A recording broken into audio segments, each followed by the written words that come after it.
High, good morning. আজ ঘুম থেকে উঠে ফ্রেশ হয়ে কোয়ান্টসের একটা লেকচার দেখতে বসে পড়লাম। কোয়ান্টসটা আমার একটু টাফ লাগে, তাই বেশি টাইম দেওয়ার চেষ্টা করি।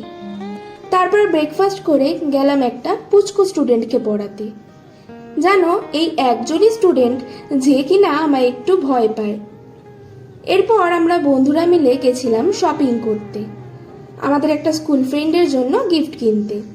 আর ফেরার পথে একটু আইসক্রিম খেয়ে ফিরেছিলাম। দেন বাড়িতে এসে স্নান লাঞ্চ সেরে রেডি হয়ে নিলাম, বিকজ আজ ছিল আমার ডান্স ক্লাস।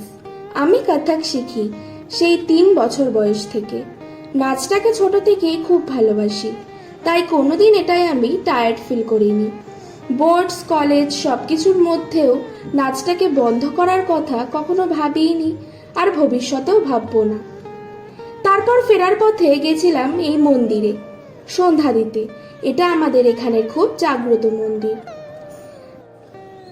দেন ফেরার পথে বোনের জন্য আর ভাইয়ের জন্য দুটো মিল্কশেক নিয়ে এসেছিলাম দিল্লি শেক থেকে। তারপর ডিনার করে আমি আবার একটু কোয়ান্টসের প্র্যাকটিস করতে বসে পড়লাম। যদিও এই ওয়েদারে পড়তে আর একটু ইচ্ছা করছিল না, কিন্তু তাও। So that's it for today, tata.